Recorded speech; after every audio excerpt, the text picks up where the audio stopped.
Good evening, everybody. Welcome to the Outlaw Nation channel. Here I am, the Outlaw John Rocha, live coming to you from my hotel room here at the Westin, just a few 100 feet away from the Anaheim Convention Center. I am absolutely exhausted, so if I look a little tired, I apologize. In fact, let me adjust the camera a little bit. There's no filter here that makes me look a little bit less tired, so I'm just doing the best I can with the lighting and what have you here in the hotel room. So great to see you guys. Sorry if there's a reflection off the glasses. It's the best I can do for the light, and I've got this makeshift setup here with my Focusrite and my Shure mic. So you guys have to just kind of deal with that. And I got the Bose headphones, though. At least that kind of quality is still there. So yeah, really want to get into what I witnessed at the panel today. I know some people have been asking me to do a live reaction, and unfortunately, after I was done with the panel, I had to come back to the hotel and record 2.5 hours of the top 10 show for the future episodes that are coming out next week. And our topic Thunder. So I was exhausted and I had to go get food. And so timing wise, it didn't 100% work out for me to do it earlier today. So I'm doing it now. For those of you who are joining me, thank you so much for joining me. I got 21 of you guys right now. I don't know how many people are going to join me live because I know Kenobi is on deck. And I'm certainly waiting for it to possibly drop. There are rumors that it's going to drop at 9 p.m. PT as opposed to 12 a.m. PT, but who knows if that's true. And right now I could have gone to see the first 2 episodes of Kenobi. But to be honest with you, after my experience of the LUCASFILM panel, which was incredible, I just didn't want to risk another, a big assembly or get together in a place where I could possibly expose myself to COVID or what have you. Even though you're supposed to be tested, you're supposed to show all of that. You just never know. So I wanted to kind of avoid that for sure. But yeah, this is me being, as Smithy said, this is a Rocha remote. Absolutely. I am remote here in the hotel. They're very, very kind here at the Westin to upgrade me to a King studio room. So I have a studio area with my bed here, but a studio area where I can record some of my stuff here. And I'm certainly going to record a reaction to Kenobi tomorrow for sure after I watch it, or maybe even tonight if I watch them. If they do drop at 9 p.m. PT, I will absolutely watch both those episodes and record a reaction tonight. So there's no sleep for the weary. Absolutely. This is one of those things that's a lot of fun to do. And certainly I was looking forward to it to come into Star Wars Celebration. It's been a long time since I've been, no, actually it's my first one, but it's a long time since I've been to anything Star Wars related since maybe D23 when I was doing some time there at Geek Nation way back when, going to D23 and covering some Star Wars stuff. And that was Jon Favreau was there for that one as well because he was introducing the Jungle Book. And certainly he was on the panel today. And I'm going to get into all of the stuff that happened at the panel. Just want to kind of jibber jabber for a little bit until enough people kind of get into the live stream so we can start talking about everything that happened. But yeah, I'm excited to be here. It was a lot of fun seeing some people. I ran into, Frankie Janish. I was out there. Also ran into my friend Griffin Schiller, new friend in my life who I'm just beginning to get to know a little bit more and enjoy hanging out with. Supposed to hook up with Laura Kelly at some point this weekend and see each other for the first time ever. And maybe we'll record a special kind of post-celebration or near the end of celebration episode of the Jedi Way, just audio-wise, because obviously we don't have our cameras, but I brought my equipment for us to record. So maybe we'll have a couple of drinks, sit down, and have a real fun conversation about celebration. We'll see if we can make that happen. I know there are a bunch of people that are there as well. I think I saw Wendy. She was there for the panel today, and I imagine Harloff was there, and so was Sabra. I saw and Kalinowski, and so that's cool that they were there to cover it. Right into the Star Wars the Resistance broadcast guys. So it was great to see them. I didn't see Lacey, but I saw John and James. So that was really fun to hang out with them for a little bit. They gave me some cool glasses, which I don't have with me right now, but they gave me some cool glasses they were handing out to people who were fans, which was really smart of them. I should have come up with something for Jedi Way. Laura and I are going to have to work a little harder on the merch side for the Jedi Way for sure. So the next time we are at the same place for something like this, we can start handing stuff out for sure. But yeah, it was a really good time. Got here yesterday, nice relaxing drive, checked in easily. I got enough sleep last night. It's a nice bed, and then headed on out. And I didn't know if I was going to get in or not. Let's just start the story there. I didn't know if I was going to get in to the panel because I didn't get a code, and I didn't know that there was like a thing you had to submit for as media. And I think because I was so spoiled by CinemaCon, where they were like, well, if you're media, you go here, you can sit here and blah, blah, blah.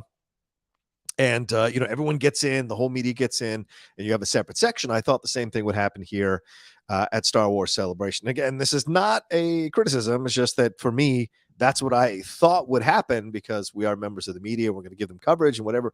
I thought they'd set stuff aside, but there wasn't. So I didn't know if I was going to get in. So I was pretty much resigned because I had kind of shaken all the trees that I could shake to try to get me into the Lucasfilm panel. And I didn't think I was going to go in. So I calmly got up at a regular hour, showered, got some breakfast, and then got ready to go. And I was just going to walk the floor. And I saw so much amazing cosplay just out there, just standing out outside of the convention center. It was so much fun to see, and seeing all the different designs and the different outfits and the clothes and the celebration that was going on there, for lack of a better term, of the Star Wars franchise. And people were so happy, and they were smiling, and they're really just having a good time being around this stuff again, and being here to kind of share their fandom of Star Wars again, which I thought was really cool. So that was so much fun to see that. And I took some pictures, and I do have some pictures. Maybe I'll post them on Instagram and on Twitter for people to consume and look at. So it's pretty cool. And yeah, so I was going in. I had no anticipation that I was going to be able to get in because, as I said, I didn't get the Q code or whatever it is that you're supposed to get in, because I was media and I thought, yeah, get in, but nope, you have to have some kind of code. And so I was walking to the floor. I got there at about 10:15 because I didn't want to be in the rush of all the people jumping in. I thought, 10:15, I'll be fine. And sure enough, easy to get in, no problem at all. Walked right on in and was walking towards the floor to kind of look at all the displays and the exhibitors, because I love that. I love to go and see what the exhibitors have. I rarely buy stuff because A, I don't have the money to spend on that kind of stuff, but B, also, what am I going to do with that stuff until I can afford a house and a man cave where I could actually put stuff up like that behind me that's worth highlighting and profiling? It just didn't make sense, financially. But I love to see what people bring, and I love to see the figures and the creations that they bring, the t-shirts that they select to bring, and Her Universe was there, and they had some wonderful shirts at Her Universe. Stylin' Bylan, I think is the name of the place. They brought their the coterie of shirts, and certainly I see them when I go to Comic-Con. So there's a lot to look at. And there, Funko had stuff. Konami was here. Lego was here. LG OLED TV was here, which is really interesting. They're pitching their TVs as come to the dark side. I have two LG OLEDs, and they're fantastic.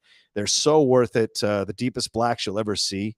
So that was cool. So seeing all of that was really nice. And then I ran into my friend Griffin Schiller, who runs Film Speak, and we've become fast friends after working together on the recap show for We Crashed for the Hollywood Critics Association. And he was on the phone with a friend of his because he walked up to me. He's like, "Hey, dude, are you going into the thing?" I was like, "I don't have a pass to get into Celebration Stage. I just have my BD badge." And he's like, "Well, let me see what I can do," because he wasn't sure if he was going to get in either. So he called his friend, and she's out there in line. So we kind of tried to find her. Then they started letting people in, and then we found her right at the corner of the area where they're letting people in. And the outlaw can use some how can I say this, some of his conversational tactics to get into a place that maybe he shouldn't always be able to get into. But I was able to do that. I walked up to the guys. I was like, "Hey, we're media." And one of the secondary guys let us in. So it was great for us to go in. And then we found out that they did have permission to let us in as media. And we didn't need to have that code necessarily. So we were able to get in. So that was great. And it was such a surprise because I didn't anticipate being able to get in. Even though I had gotten an invite from some friends, I didn't anticipate being able to get in. But I was able to get in. I got in with Griffin. And then we were able, and we found a spot where the press is supposed to sit. Oh, no. Hold on, I disconnected.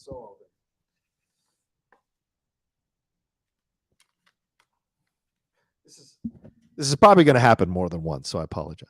But anyway, I got there, and we were to sit in the section we're supposed to sit in, and got a great view, and it was great to see all the stuff that we got to see there. I don't have stuff in 16:9 format because I just kind of impromptu decided to do this. So we got in and we sat down, we saw everything from the angles that you see there. You see the pictures I put up there. So we didn't get up close like some other people who work in the Star Wars sphere did.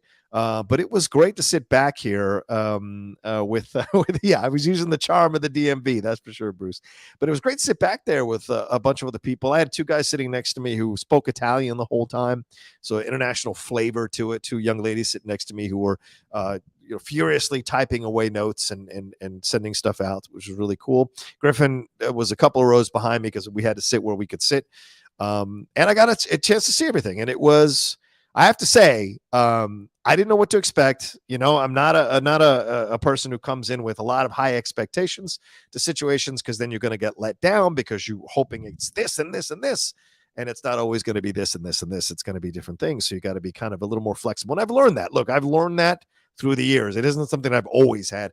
I've learned that through the years with these conventions and these panels, that you don't want to put your expectations too high, because then it rarely meets it. It rarely meets it.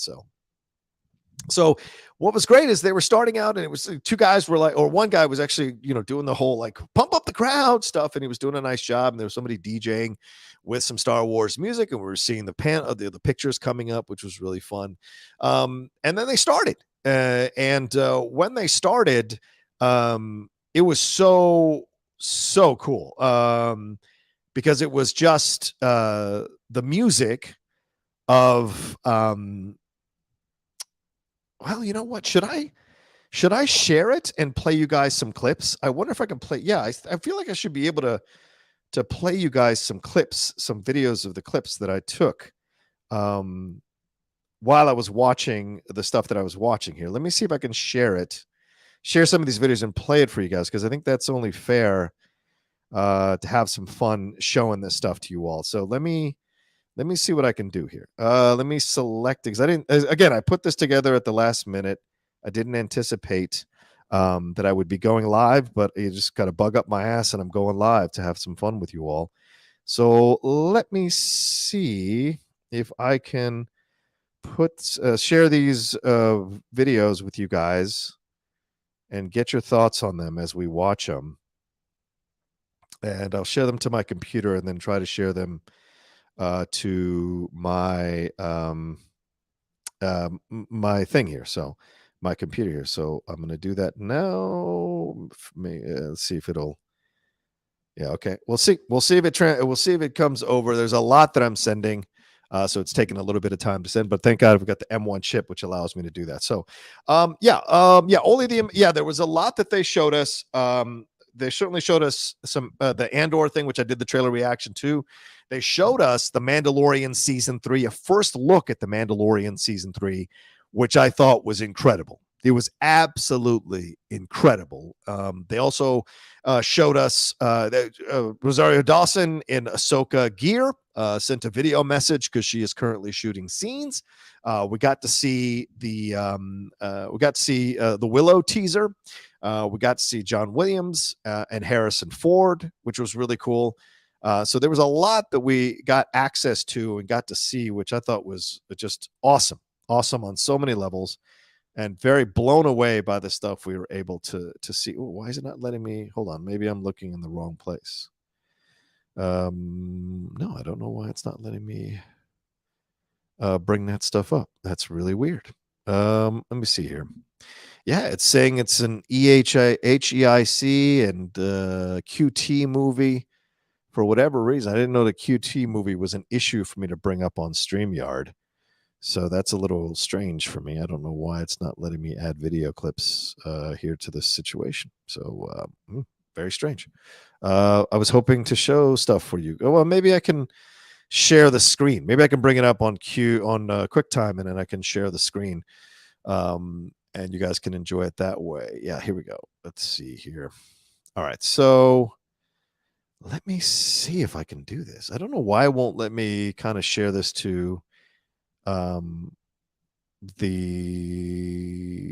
Streamlabs or StreamYard rather. It's kind of weird that it doesn't let me do that. Because usually I can share just about anything. Do I have to convert everything into an MP4? Is that what this is all about? Because if it is, that's a little weird. So anyway, let me see if I can share my screen. Make sure nothing untoward is on the screen. So you guys don't read my text messages or my emails. But let's put it together and see if I can share the screen and bring up what the first thing is. Can I do that? No. Here we see. Where's QuickTime? All right. Let's see. Okay. And this is how the panel started. I want to play this for you guys because it's pretty awesome. If they let me, why is it not letting me select? Oh, here we go. Okay. This is, can you guys see that? Okay, cool. So let me make myself bigger. Okay, so this is what we got to see. And let me play it. And you tell me if you can hear the audio. Okay, let me know if you can hear the audio.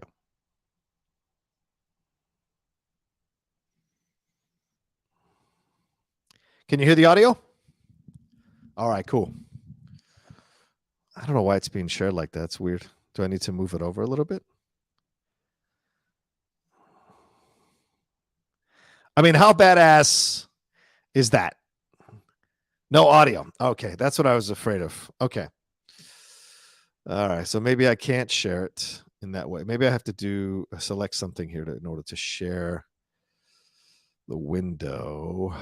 Yeah, it's not letting me share it for whatever reason it says share tab audio, but it's not letting me share it fully with the audio. So that's a shame. That's a damn shame.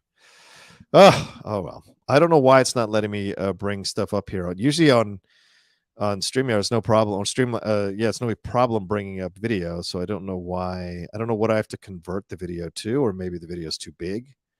That's a possibility as well. But if any of you all have a suggestion, I'm absolutely down to figure this out. So just let me know because I want to play the stuff for you guys. But yeah, well, maybe you could just bring it up. And yeah, there's no audio, but essentially they're playing the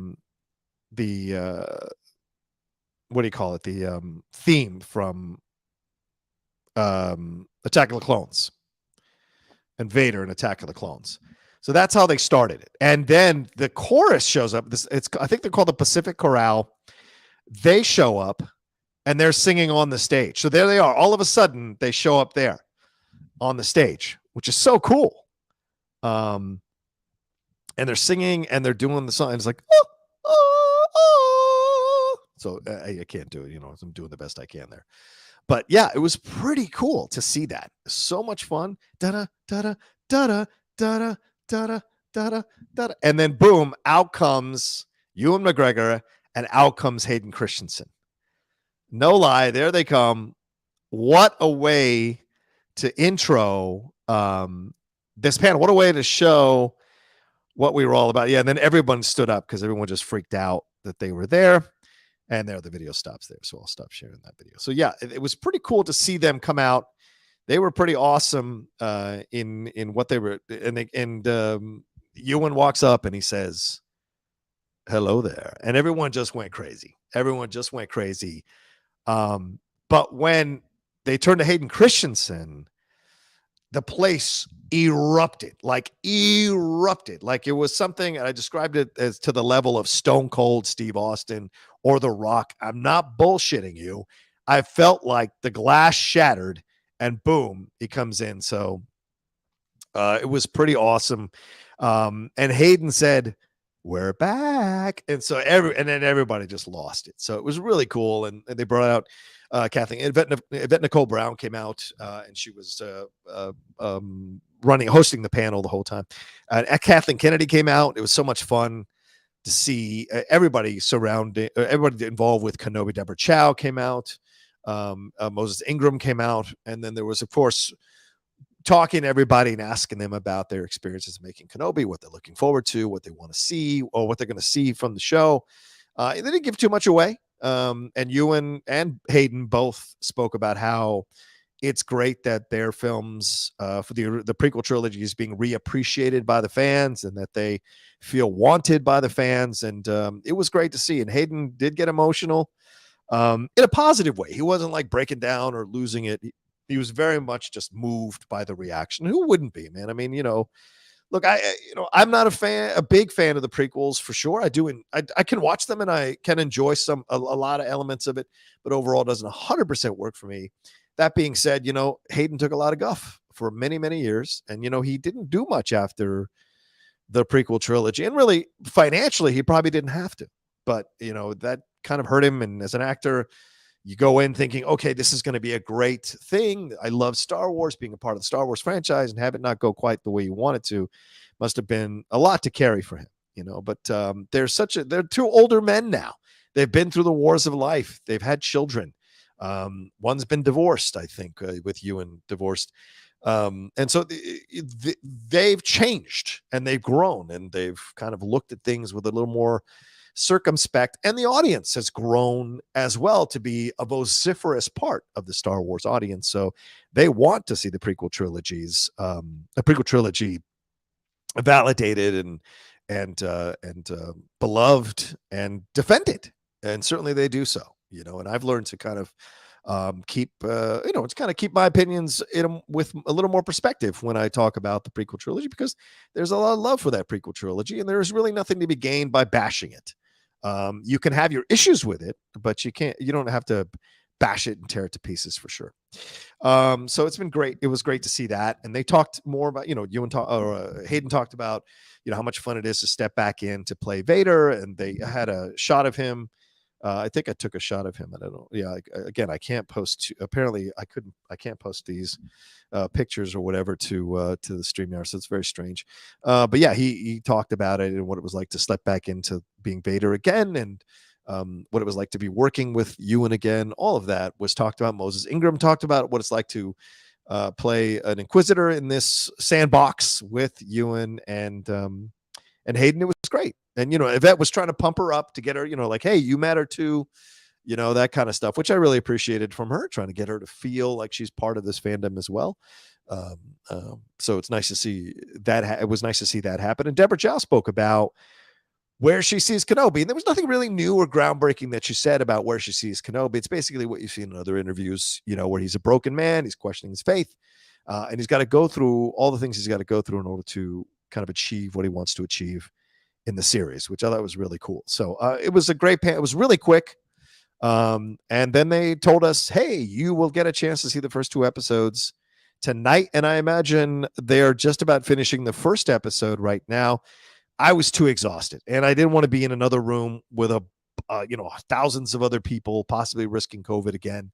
So I just stayed here and relaxed a little bit, and I'll watch it because there's rumors that it might drop at 9 p.m. PT tonight on the West Coast. There are rumors that it might drop at 9 p.m. PT. So I'm just kind of doing this live until just before, a little bit before 9 p.m. And then I'm going to watch it myself for sure. So that was basically that panel. Oh, JMB saying, thanks for this impromptu live show. Oh, thank you, JMB. I appreciate it. Yeah, look, if you want to send in Streamlabs super chats, I would appreciate it. Any information, any questions, thoughts, or comments that you all want to ask, let me know and send in your Streamlabs to support, what I'm doing and support the Outlaw Nation, support me coming here, because I'll be here for the next 4 days, looking at stuff, seeing stuff, watching stuff, recording some videos and what have you, some live reactions to stuff. But yeah, the Streamlabs address is right above my head there on the screen. If you want to send in some stuff, I haven't even pinned it to the chat. I should do that real quick. If you guys are willing to send anything in, please feel free. Where is it at here? Yeah, I should do it. Yeah, there we go. All right, for John on the Outlaw Nation show. Well, I don't even know what to call this anybody. Yeah, because I've got the Nation, but I don't know what to call this. So I'm just kind of keeping it just the Outlaw Nation. Yeah, I just leave it at that. No, it's not the Outlaw Nation show, it's just the Outlaw Nation. So I will pin it to the chat for you all. And if you want to send in some stuff, I will check them periodically and answer your questions as we go along here on this live stream. But thank you very much for joining me. And if don't worry if you can't donate or anything like that, or send in. I know times are tough, but if not, at least hit a like on this video. right now. If you haven't hit a like on this video, because we got 150 y'all watching right now, which I really appreciate. The sun's going down a little bit, so I apologize if yeah, there it is. Haskell saying that's the rumors that it's going to be 9 p.m. PT. So we shall see. We shall see. It is on at 9 in Cali, says Smithy. So yeah, that is the rumor. So we shall see if it happens. You know, we've heard those rumors before, and then it doesn't happen. So yeah, and then the new poster dropped. Let's take a look at the poster. I think Haskell just tweeted it to me. So let me bring that up. See y'all's reaction to the new poster. Wow, that is. Oh, look at that. The twin sons, the Tatooine reference. Vader in one of the sons. That's pretty awesome with Anakin as well. But look, half of, I mean, the fact there's so much going on here, isn't it? I mean, the sands of Tatooine, the sands of time, the sands of memories, all that is here. As you see that illusion here, you see the sand dunes right below Vader there. That's on the as we're looking at it, the right half of Kenobi's face, but as he's looking at us, the left half of Kenobi's face. One of the suns is over his eyes. And you're seeing Vader's silhouette there in that sun, which is really powerful because that, it lets you know how much Kenobi has been thinking about Vader, how Vader has kind of consumed half his life and what have you in his mentality as well. So very fascinating. And then, of course, the second sun right behind in a smaller format. But we see Ewan's face, and Ewan's face is one of, much concern, certainly a more aged face. And one that's carrying a lot of weight. So, and we can see below all the sand stuff around his collar and whatever. So much to look at there and analyze. Oh, wait, let me see. Let me make it bigger there. So much to see there and analyze. It's pretty intense for a poster, and it's pretty fantastic as well. So that's one you could definitely have on your wall and enjoy having on your wall for sure. So, all right. So there we go. That's a fantastic one for sure. So good stuff there. Thanks, Haskell. Thanks for sending that along. Appreciate it, brother. Appreciate it. That I didn't know they dropped a new poster because I just was focused on doing this thing live. All right. So after that, I think it was time for Andor after that. And that was really cool getting to see Andor, getting to see Diego Luna coming out and talking about with Tony Gilroy and talking about his feelings about reprising the role of Cassian Andor and walking back into the role of Cassian Andor and what that means. And of course, we got the teaser trailer, which was fantastic. But Diego was talking about it and what it meant for him to tell this story, because he says, first and foremost, I'm a fan of Star Wars. And the fact that I'm a part of Star Wars means so much to me, but I'm always first and foremost a fan of Star Wars, which is what the approach is in my mind when I go and do anything. And getting to step back into this family, he said for him was just beautiful, and reprise this role and play this role out. And that's when Tony Gilroy also revealed that the first season of Andor will be 12 episodes. It's coming out on August 31st. And that there's a second season coming that they've already greenlit, and they're going to start shooting later on this year. It'll also be 12 episodes. And the first season will cover, I think, the first couple of years where Andor is kind of coming into being this rebel and deciding to make these changes and become more of a fighter against the Empire. And the second season, Tony Gilroy said, would cover the 4 years after that. So 4 years in 12 episodes in the second season. And he said the final scene will lead us right up to the start of Rogue One. So basically just revealing how it's going to end, which was really powerful. Which is really powerful. And I loved it. I thought it was great. And I thought him revealing that was pretty cool. Because, I mean, so many times they hold on to stuff when they already know what they're going to do with the series or what they're going to do with the movie, but they hold on to it. So you don't, so they keep you kind of on the line. And I like that Tony was willing to kind of just tell us straight up what was up. So that was really cool to have him do that. And, and the trailer, Genevieve O'Reilly was there, true. And she was in this beautiful blue dress, and they asked, Yvette asked her about what's it like to walk back into Mon Mothma, and she talked about how she played this role like 30 years ago, and now it's coming back, or a little over 20, was it 30 years? Yeah, I guess a little bit over 20 years ago, and what it's like to be walking back into this role and playing this role again, and how much she really enjoyed it, and what she was hoping to get out of it. And then when we got to see the trailer, we really got to see even more of of what we're going to get in the show, and that was super intense. I mean, just phenomenally super intense. Seeing how they're going to approach Andor from the opening drum beats on the steel to seeing where he's from, seeing his planet, seeing that empire, seeing that ship crash on that planet. To let's bring up some IMDb stuff so we go along with what I'm talking about. And we got to see a little bit more of that. See, that's a shot from the trailer where he's hiding out, from the stormtroopers from the Empire. That's the new poster that they drop, which is really great. I love the revolutionary vibe of this poster. It's got some Che Guevara vibes to it. It's got some old school 1960s, 1970s kind of vibe to the rebellion, to the revolution that we saw in other countries across the world during that time. Do your research and see that there were a lot of flags and posters and banners that were made that had a lot of red and black in them that coincided with revolution and overthrowing an empire, overthrowing a certain section of people that wanted to control you. Fiona Shaw showing up at the end of the trailer, I thought was really cool. So cool to see Fiona Shaw. Of course, for those of you who may not know her, she's been in a number of projects. She's a great British actress. She's been Killing Eve, all over Killing Eve, all 4 seasons. But she's a Shakespearean trained actress. She played Richard III as a woman, and really did a phenomenal job. I think she also did Hamlet as a woman. So Fiona Shaw is an incredible actress with decades of pedigree. And there's Genevieve O'Reilly. My God, so gorgeous in that shot in the trailer, right? I mean, just this kind of elegance and nobility to her.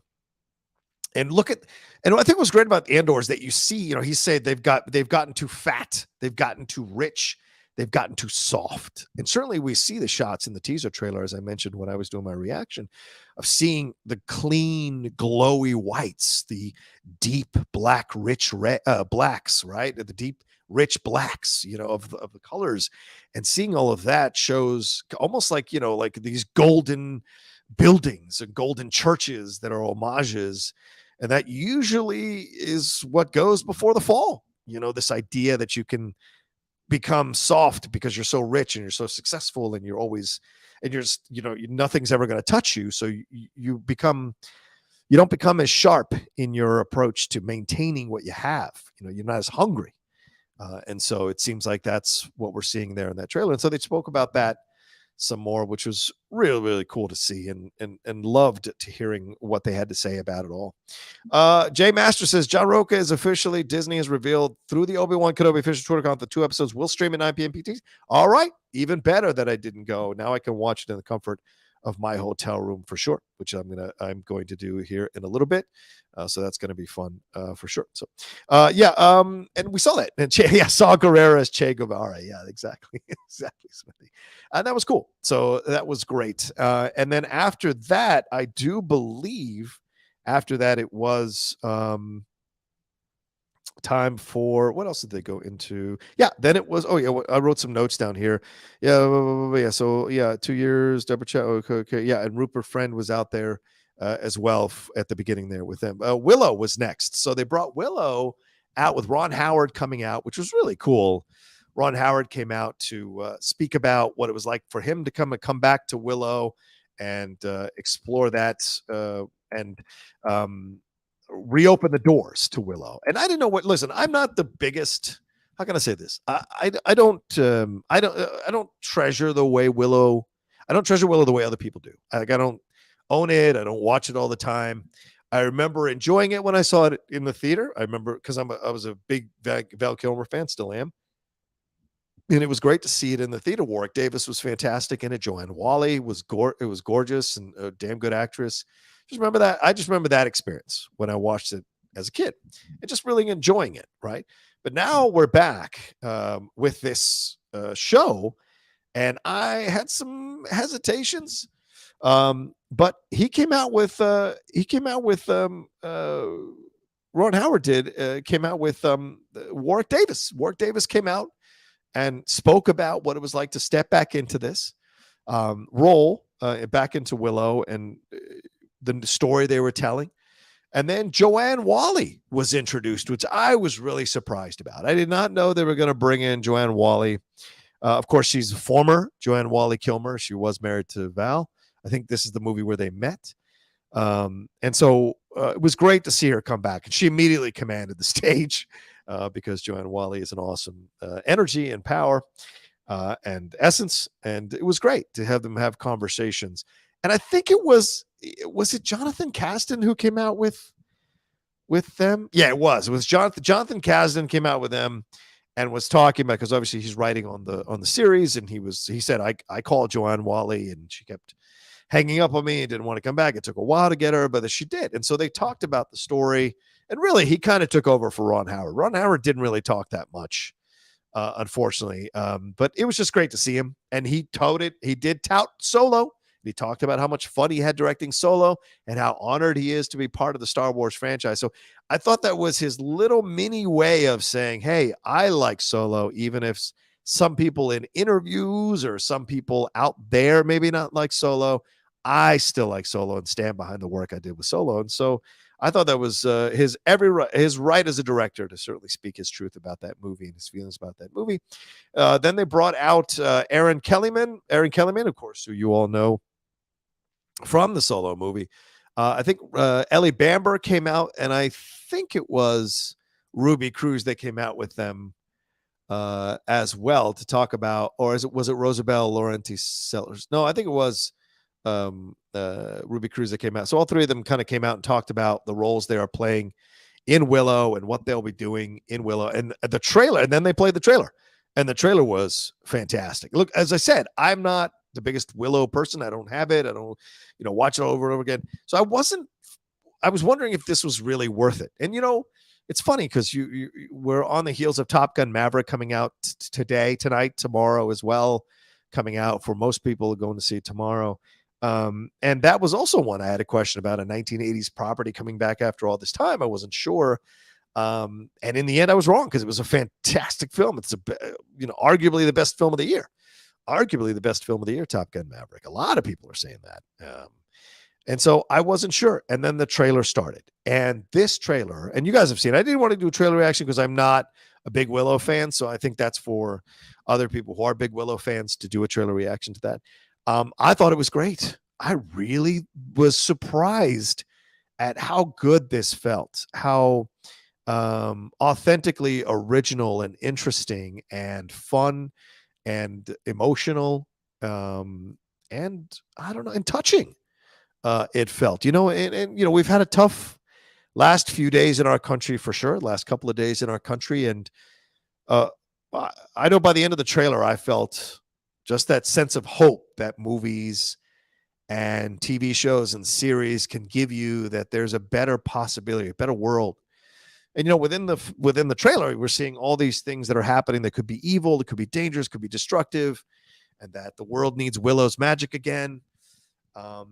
And all the, and seeing all the witches and all of that, and Joanne Whalley and all. So everything was there, but there was a sense of hope within that trailer that I thought was really great to see. So that was fantastic. I had a lot of fun with that. So that was cool to see. And they spoke about it and, talked about when it's going to be coming out and whatever. So that was cool to see. And I hope you guys enjoyed the trailer as much as I did, because I was really surprised by it. Very, very surprised by how much I enjoyed it. But the direction of it just looks so epic in scale. And the possibilities are here that this is maybe one of the greatest projects that Ron Howard has ever been involved in. And so that makes me excited on so many levels, because he's an executive producer along with Jonathan Kasdan, Kathleen Kennedy, Wendy Miracle, and Rupesh Parekh to kind of shepherd this and steer this to where it needs to go. And James Newton Howard is doing the music for 3 of the episodes. So that's bringing in some great heavy hitters there. Stephen Wolfenden, Jamie Childs, and Debs Patterson will be directing the episodes there. And there's 8 episodes, I believe, in the Willow series. So it looks good. It looks good. So just when we're about to hit the wall, of the panel, out comes Dave Filoni, or out comes Kathleen Kennedy wearing Dave Filoni's cowboy hat to introduce Dave Filoni and Jon Favreau. And they come out, and it was really just great to see those guys. John Pemble says, thanks for the stream because I clicked on you. I learned about Obi at 9 p.m. Yeah, always appreciate you. Takes a positive attitude, brother.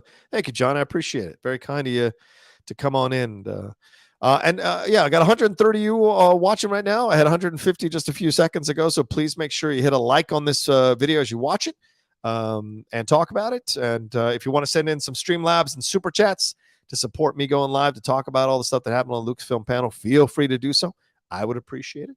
Yeah, and then we got to see some Mandalorian stuff. So he brought out Filoni and Favreau brought out Katie Sackhoff, and Katie Sackhoff said, just came immediately walked. She looked beautiful, radiant, came out in this light blue dress and just said, "You guys didn't think you were going to get rid of me that easy, did you? I've got some unfinished business." Which was a nice kind of setup for what we were going to get with the sneak peek at the Mandalorian season 3. And we got that. And, Favreau and Filoni talked about where they see the Mandalorian right now, what he's gone through, what he's been through, where he's at mentally. And then they play the sneak peek, and the sneak peek is so badass, ladies and gentlemen. It is so badass. This show, that episode last in the Book of Boba Fett, that episode in the first season of Book of Boba Fett a few months ago, that Mandalorian episode in the Book of Boba Fett ties directly into this season 3. The stuff with the Grogu, the stuff with him taking off his helmet, the idea that he might not be a Mandalorian, all of that was there throughout the trailer. The armor calls him out for removing his helmet willingly. My man says he has to go purify himself in the waters of Mandalore. They show Bo-Katan and she's sitting in this empty hallway, where you've seen the throne of Mandalore in the Clone Wars, and the empty room, not hallway, empty room, sitting there on this oversized throne, and she's alone in the darkness. And you can tell this is like a queen or a ruler that is troubled, that is angry, that is frustrated, that she doesn't feel like she has the right to rule because she doesn't have the Darksaber. So you can tell that's something that is gnawing at her, and she verbally goes at the Mandalorian about it. And then we see more with Grogu. We see more with Bo-Katan in her fighter shooting. We see her getting into script, and then she actually has a line that she says to Grogu when she says, "You didn't think your dad was the only Mandalorian, did you?" Which I thought was really powerful. And then she talks about unfinished business in the trailer as well, as she did, before the trailer started. Katie Sackhoff did, and this feels like a more mature Mandalorian. This feels like a Mandalorian that has even more of a budget. This feels like a Mandalorian that has a little bit more of a a more streamlined story just from the trailer. And this feels just like Kenobi, that this is a character that is navigating the changes within the order that he had dedicated his life to. And so you see that throughout the trailer as well. And I thought that was really great. And the Doctor from the first season seems to be back. So he's going to be more of a piece of this puzzle. And certainly he was alluded to at the end of the second season. So he's going to be more of a piece of this puzzle as well. But you can see the Mandalorian is like dirtied up and scuffed up in certain sequences. So you're like, okay, what's that all about? Grief Karga comes in, and Carl Weathers. I mean, what an ageless wonder Carl Weathers is, to be back in our lives. I mean, I grew up with him in the Rocky movies. God damn it! So it's incredible to see him still doing it. And look, it's not easy for a black actor to survive in Hollywood and be consistently putting out product and keep writing the highs and lows and to end up on a Star Wars show that is one of the most beloved pieces of the franchise. So his robe is resplendent. I think it's this red and yellow robe that's really powerful. It seems like he's got some status there in the town. And we see certain elements are lining up in that town to battle Grief Karga and battle his control of the town. So all of that was really great to see in the trailer. So I thought it was great. Josh Baber says, I'm with you on Willow. Movie was fine, and even Ron Howard's last few movies were okay, but it seems he understands his property to make this show something we'll be talking about for quite some time. Did you get that vibe? Yeah, I felt that from Ron Howard. I think he knew he has something special here. And certainly the reaction of the audience after the trailer was really powerful. And, I've been in enough rooms where I know when fans are overdoing it or fans are caught up in the moment. This one felt very authentic. The reactions people had to that Willow trailer, and that's a positive. And I think if I'm Kathleen Kennedy, if I'm any of the executives involved with Disney and Lucasfilm, I'm excited by the reaction in the room to that trailer. Because I mean, Willow is, yes, it's kind of a cult classic, isn't it? I mean, it didn't make like $900 million or anything like that, but it did it good for what it was. So you wouldn't fault them for being afraid that it didn't quite get there or might not quite get there. So no surprise that Ron Howard was very happy after that trailer was done, the reactions people had in the audience. Yeah, he does understand this property to make the show something we'll tell. Yeah, I think so. I think he understands this is, kind of a second attempt at Willow. And also after what happened with Solo, getting the chance to shepherd this thing from beginning to end, I think feels a little, I think gives Ron a little more ownership of it, and a little more, what can I say? A little more like he's in control, I guess, is the phrase that I would use there. So I think that's great as well. What's in 22 minutes? Unless you've got a weird clock, it's not 9 o'clock in 22 minutes. So I don't know what Smithy's talking about. All right, let's see here. So it was pretty cool to see the Mandalorian season 3 and see the what we got in the trailer. And certainly we're going into some new adventures, new planets. So some of all the old characters that you saw in the past couple of seasons are back, minus of course Gina Carano. But I'm looking forward to it. It looks great. So I was really blown away by that. And then they talked about Star Wars Skeleton Crew, which is the John Watts. Then they talked about Ahsoka. So I apologize. Yeah, they talked about Ahsoka, and that was great. I mean, just what they're talking, where they see her going. They didn't reveal too much about Ahsoka. They said they're going to save it for next year, for Star Wars Celebration for next year. And Rosario could not be there because she's shooting right now. So they had her record a video full on in her Ahsoka gear and just thanked the Star Wars fans and said how much it pains her that she can't be there live to talk about it, but that she's there shooting scenes for the show. And she said, don't worry about it. I'll be there next year. And so a nice little tease for what they're going to talk about next year with Ahsoka. So it's coming out in 2023. They announced that. It's coming out in 2023. So we're getting The Mandalorian and Ahsoka both coming out in 2023. So that's exciting. And maybe that's the right way to go. I mean, because we're getting Kenobi, and then we're getting Andor a little bit later on August 31st. And that's 12 episodes. So that's 12 weeks. We're getting the first 2 episodes right off the bat, but then it's 10 weeks of shows. So that's going to lead us right into the fall.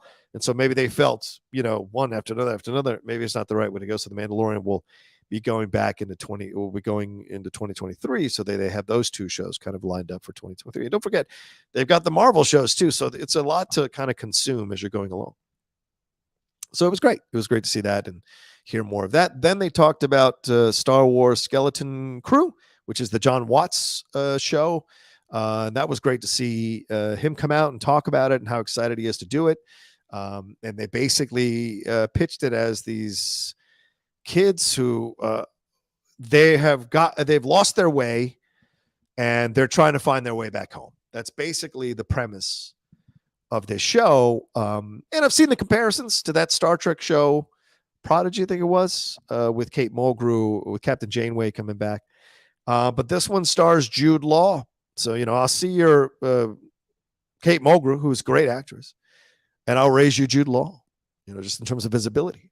And Jude Law certainly coming in to be a part of the Star Wars franchise and be kind of this guide or this mentor, or maybe even he's playing a villain who's going after these teenagers or young adults. I don't know, but it's great to have him being a part of this because he's such a fantastic actor.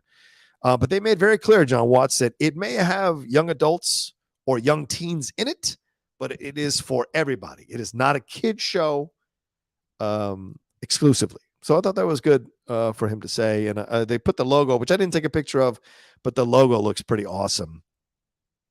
So it was pretty cool. Yeah. And, it is his Star Wars series. Yes.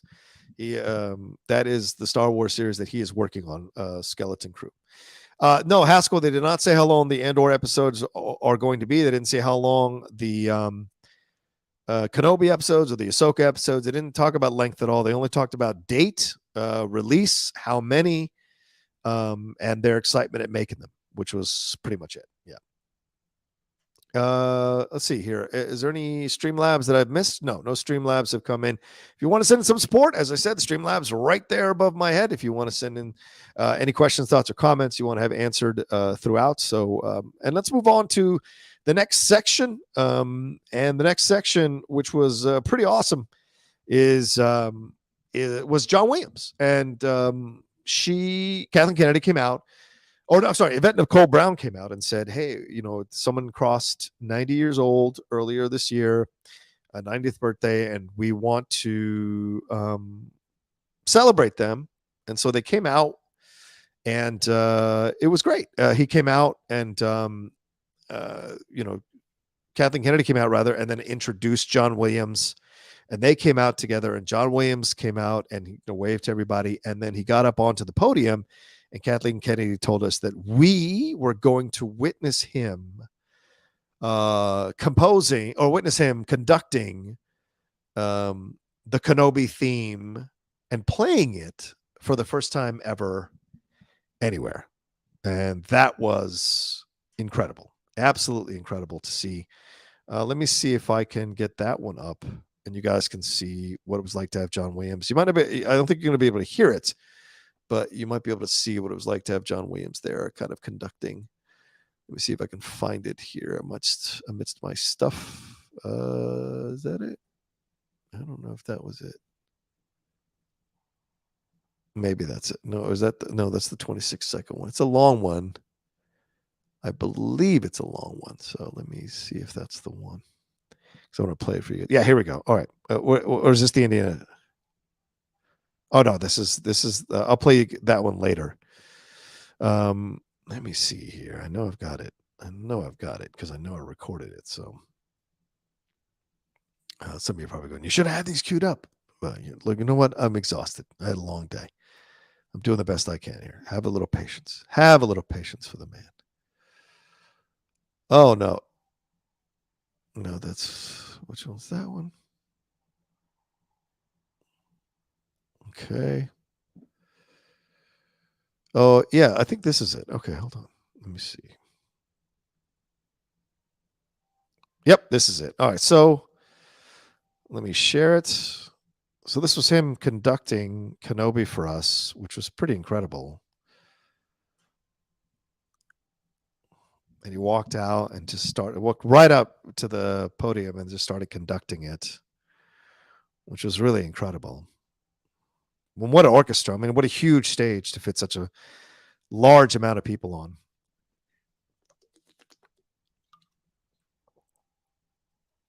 Oh, and the theme is so interesting. It's not what I expected. I expected something a little more rousing or a little more kind of caught up, but this is much more introspective theme. This is much more a theme that feels of the desert, shall we say, kind of have some Lawrence of Arabia vibes to the theme. And then some menace just dancing underneath just kind of dancing around on it, which I think is great. And it builds, builds, which is so fantastic. And then that takes over and becomes what kind of drives the theme, pushing it forward. And then there's a little bit of lightness that jumps in, and then we hear some of the notes, the familiar notes of the original trilogy stuff, which I think is great. I thought was great. So all of it, just mind-blowing to be in the room with John Williams as he conducts this orchestra. And then there's this kind of like dun dun dun dun dun dun dun, dun, like this fight back against the evil notes within the middle of the theme. So a pushback, a fight, a battle between both. So this is what I sense is going to be an element of the battle sequences the fight sequences between Kenobi and Vader when they do meet in the series, that you'll have elements of this playing underneath, and then a sweeter, softer tone with a more of a bittersweet vibe to it comes across. So it's pretty cool. So it was great. That was great to see. I hope you guys enjoyed seeing that. Josh Mabry. Thank you, Josh. He says, Golden State just won to go to the finals. No surprise. Whoops, wrong chat. I mean, do you think this series has anything to do with Watts backing out of the Fantastic Four movie? Also super jealous you got to see John Williams. Yeah, I think, if someone offers you Star Wars and wants to fast track it, because I think they're going to start shooting either later on this year or early next year. You kind of take that over Fantastic Four, especially after you've done 3 Spider-Man movies with the pressure that was on him for those Spider-Man movies. And then Spider-Man No Way Home, which probably took a lot out of him to do. That's what you want to do there. So I think he absolutely was like, no, I'm good. Let me focus on this, something that's a little more lighthearted, something I can control and enjoy. And it's Star Wars. So Luis Perry says, hope we get Yoda, Jyn, Ahsoka, Cad Bane, and Leia. Oh, I don't think we're going to get Leia. I'll be surprised if we get Yoda. Ahsoka is a possibility, I think. Cad Bane, I don't know. I feel like Cad Bane showed up in Mandalorian, and that's maybe where he belongs. But I don't know. It depends, because there are other bounty hunters I think that we're going to see. So Nathan Stowe asked about Willow. Rewind back about 10-15 minutes, bro. I already talked about it. So you can rewind back and watch that if you'd like. Let's see. Is there anyone else who sent anything in? No, thank you so much. All right. And so, yeah, it was pretty cool to see that with John Williams. And then he comes out and then he conducts the Darth Vader theme, which was really cool. And then he conducts the Indiana Jones theme. And I was like, what? I didn't anticipate him doing that, because I guess in my mind, I just thought this was all going to be Star Wars. It said Star Wars Celebration on the banners outside of this thing. So I didn't anticipate that he would be playing some Indiana Jones stuff, but I should have, after Willow had been shown, and that has nothing to do with Star Wars, that he might do it. And then he played it, and I was like, oh, this is great. And then halfway through in my head, I'm like, is he doing greatest hits? And then I went, oh, wait a minute. Is that son of a bitch Harrison Ford going to show up? And I'll be damned. As soon as he was done, he showed up and came out to massive applause, and was very emotional, talking about John Williams and what he's meant to him in his life and what Indiana Jones has meant to him in his life. And he made a joke that theme song has followed him everywhere, and that they even played it while he was getting his most recent colonoscopy, which I thought was hilarious. As someone who's had 2 or 3 colonoscopies, I know exactly what that experience is like. So it was a very funny joke for him to make, considering what that theme symbolizes, finding lost artifacts. So just fascinating stuff to see Harrison there and be so emotional, which is something you don't really, I didn't say cried, but you could tell that he was, appreciating the fact that he got to work with John Williams again on another Indiana Jones movie. And that, look, I mean, you look on the stage and you're seeing Kathleen Kennedy, John Williams, and Harrison Ford. 3 people, 3 artists, 3 creatives. And yes, a producer is a creative, who since the 80s have been a part of our lives in such massive ways, and certainly the 1970s, I guess you would say, with the first Star Wars film, with A New Hope, have been such a massive part of our lives and our upbringing. And to see all three of them there, you could sense the weight of the moment in the room for sure. And I imagine Harrison getting emotional is all about the fact that he's an older guy now. You know, you're glimpsing the end. And yes, ladies and gentlemen, at some point, the great Mr. Harrison Ford will pass away. The great Mr. John Williams will pass away. But that comes to you as you get older. Certainly, I've experienced that as I get older, become more introspective, more reflective, more appreciative of the people that are in my life, more loving of the people that are in my life.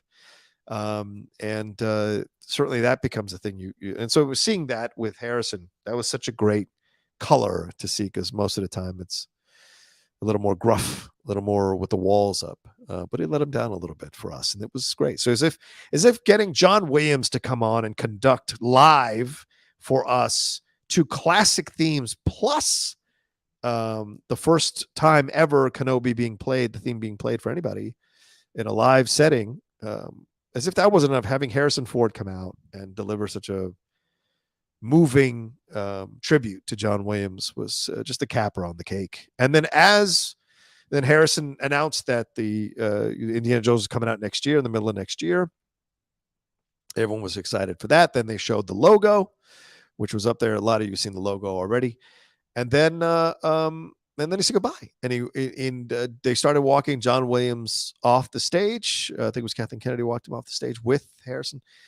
And the crowd erupted at an impromptu happy birthday song for John Williams, which he stopped, soaked in, waved, and really appreciated as they let him off the stage. So yeah, that was the Lucasfilm panel, and it was so much fun to experience it. And I didn't take down the minutes to record everything everybody said, but I'm just telling you my experience, and it was so fun to be in it. I'm glad. Sometimes certain things happen in your life in certain ways, and certain timing happens in your life in certain ways. And I had to honor that by going live tonight, because again, I had no idea that I was going to be able to get into this panel, because I didn't submit through the lottery, and I reached out to a couple of publicists, and they both tried their hardest and couldn't get me in. And if I hadn't ran into my friend Griffin, who kind of was like adamant that we would find a way to get in, I wouldn't have gotten in. I would have just kind of wandered the floor, read the updates from other people who were in the auditorium, and not had the experience that I had. So the fact that I was able to get in, and I was I got to the conference and ran into Griffin literally like 5 minutes after walking in the door. That to me is a sign that I was supposed to be there, and I was supposed to go to this thing and experience this thing. So it's a gift. It's a blessing. And being a Star Wars fan, getting a chance to see John Williams live, getting to see Chance Harrison Ford, Kathleen Kennedy, Favreau, Filoni, the Andor crew and cast, the Kenobi crew and cast. I'm getting to see Hayden come back after all that time. I mean, just to be in the room was a gift, and you do this business and you can get jaded about this business, and this business can be tough, and trying to build your, your status, build your channel, build your footprint in this business takes a lot of work. It does. Don't let anybody fool you. It takes a lot of work. But these are the moments that you cherish. These are the moments that you appreciate, being in a room to see all these people that have been such a huge part of your life for so many reasons, through so many properties and franchises, not just Star Wars, and appreciate all they've created, because all that they've created has been some of the best parts of your life, been some of the most enjoyable parts of your life.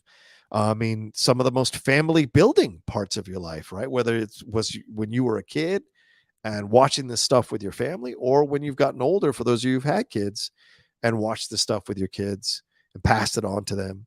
Or if some of you are watching me now who are grandparents and have passed it on to their kids, who passed it on to their kids. So you're enjoying it now with your grandchildren.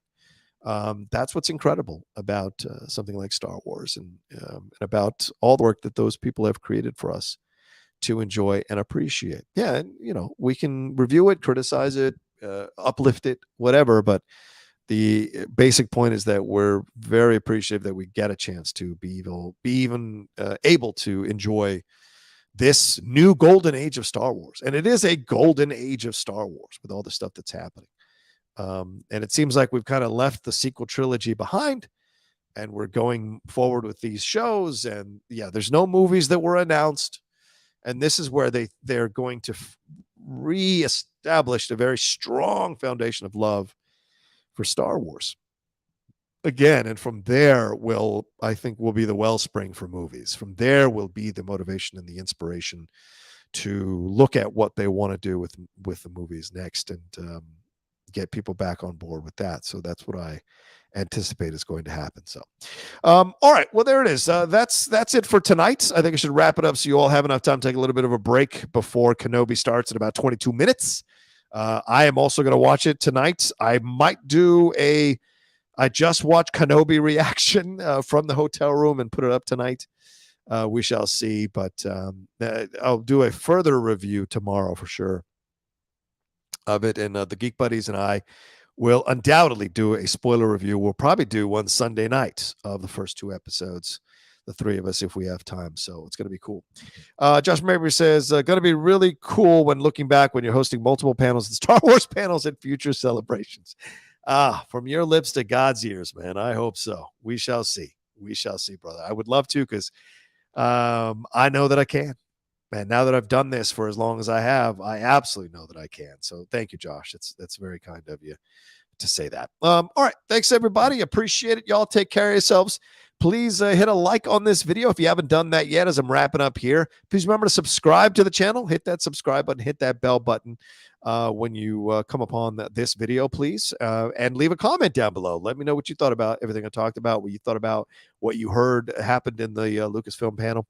Let me know all of that, and what you want to see coming out of Star Wars and what your thoughts are about Kenobi here on the precipice. Let me know all of that. You can follow me at The Rocha Says, as you see there below me, on Twitter and Instagram, and also on TikTok. I will start posting more stuff on TikTok. And you can follow me, The Outlaw Nation, all one word, at The Outlaw Nation on Twitch.